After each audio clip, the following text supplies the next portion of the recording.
and also ensuring that they are at par in terms of human behavior are taken care in canteen, in the working scenario, giving them the table, chair, or laptop or computer. So there are things we would like to hear from all of you. Thank you. Any other questions? I would also like to, you want to, share how will law support you in your vision? Okay. There's some questions at the back.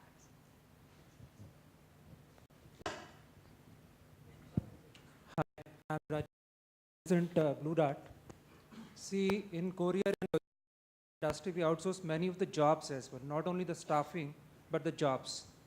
So I would like the panel to answer or to have a discussion that as far as the job outsourcing is concerned, how does it affect the staffing or the Contract Act or any other act which applies to it?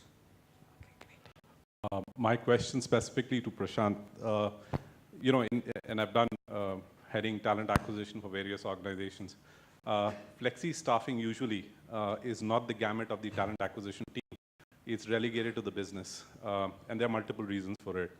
But personally, when you look at a staffing organization or talent organization, it is important you have a workforce plan and then you go across. So how does it happen in your organization, and how do you deal with it?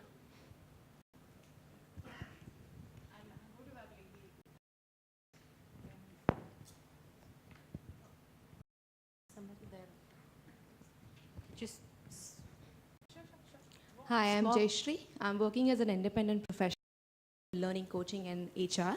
My question is, how do we build in more acceptance for flexi staff in the organization?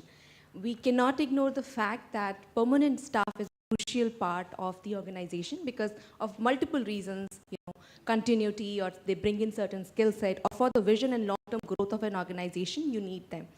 But at the same time, there are a lot of organizations wherein we can bring in flexi staff easily.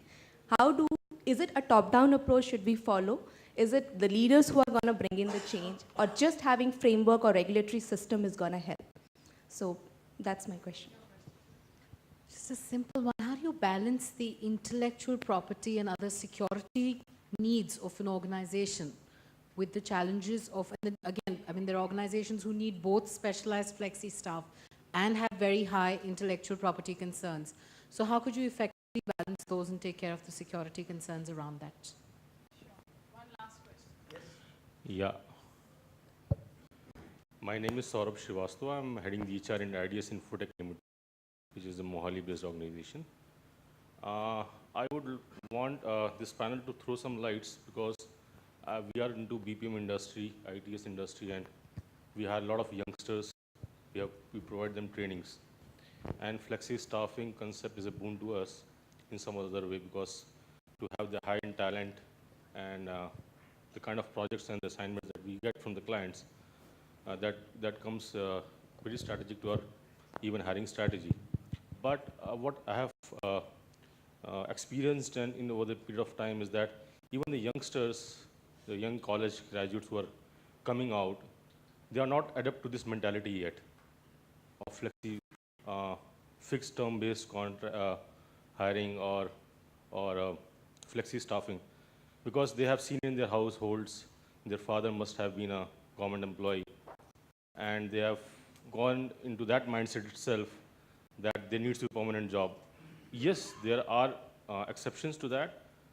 A lot of now younger, I would say some of younger generations are moving into the different domain, but still I would say 90% of the workforce still comes with that mindset that I need a permanent job in the company. So how to your deal question, with that? If you could. How to deal with that? How to deal with the challenging mindset of the people? Okay. One last question which I have. Yes.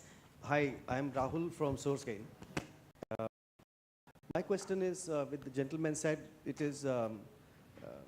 was about hiring that specify that he said dedicated talent management teams or focus has to be created. I don't deny that there has to be specific teams that will deal with flexi staffing, but what is the role of suppliers, particularly when we're talking subcontracting, and contracting flexi staffing has got a major component contract in it. So what is the role or ideal supplier management process that you could throw some light on? And Okay. We'll take more questions after the session as well. Thank you. So those who we've not been able to take questions right now will come to you after the session.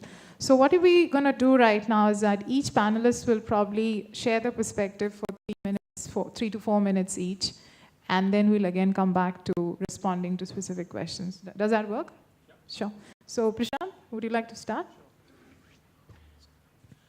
All right, thank you for the opportunity. So first and foremost, I was kind of listening into the morning session, and something I couldn't laugh about was just the way we define this industry to be. So I heard unorganized, informal, casual, temporary, flex, contract, and contingent.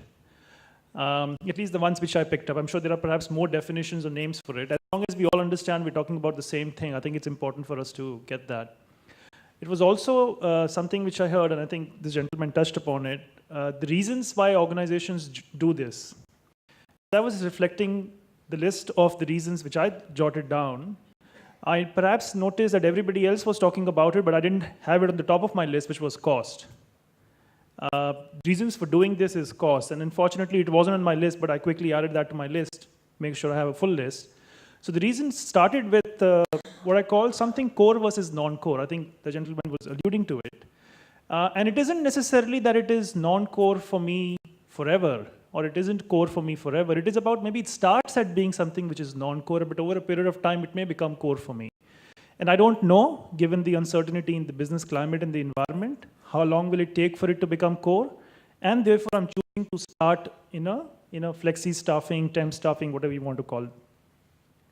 I think the other thing which many of us briefly alluded to is it also provides me an opportunity to scale all of a sudden. Sometimes, kind of even pieces of work, we have been asked to ramp up in a relatively short period of time.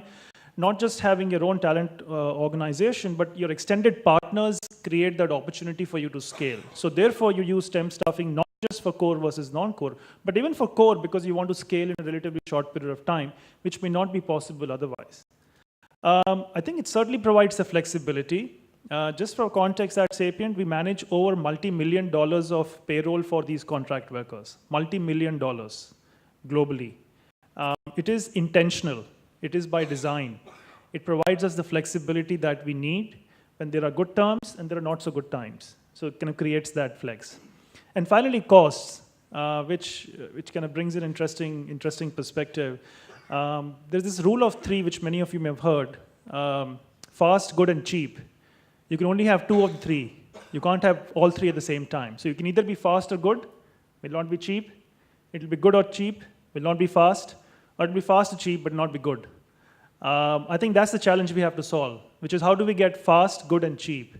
Not just fast or good, or fast and cheap. So when I think about, the industry we are in, this industry, despite its challenges of kind of the mindsets that we have to deal with, certainly is poised for growth. I'm an optimist. I like to believe things are getting better as opposed to getting worse. Things have come a long way. Sure, there are some challenges along the way, so let's work towards them. But broadly at the highest level, these are the 3-4 areas why companies choose to work with them. Larger companies choose with them. Smaller companies may have different reasons. I'm going to pass the mic around and have others comment, and I'll kind of join in some of the conversations later. Sure. Thanks, Prashant. So, Vikas, could you? Good afternoon, everyone. Thanks a lot for this opportunity. I think one word with which we started off the day today when Mr. Kumar brought in that we are living in this country today on a surge of aspiration. And that aspiration is actually perspiring because there's a lack of attitude in the way we are looking things at. So it's the call I want to make is why there is a lack of attitude in the way we are looking at things, because whatever is available in scarcity in the market, right? You put a premium to it, and Mr. Siddiqui very eloquently detailed that out, that 3 decades of Maruti and how it panned out, while like the first decade was all about arrogance. we are in that particular phase that the elite few who have that education, who have that preparation for them to be ready for the workforce, there is a psyche that, hey, I have it all and I need it at my terms. And that has associated premium attached to it. So it's time for us to start as a society members to get out of that attitude and start to look at this changed world in a different way. So I would like to start there for us to think about that change has to be brought about by us and nobody else. Governments and all other organizations can support that particular cause, but as society members, we need to bring about that change. That flex, temporary, casual is all important. It's a need of the hour, and it adds up to that profit line, profit equation for which organizations exist. So it's very, very important for us to think about that aspect of it. The second point I want to make out here is that why there is that lack of skilled resources available and why that attitude is where it is today. Why just only elite few have opportunities to get to those slots?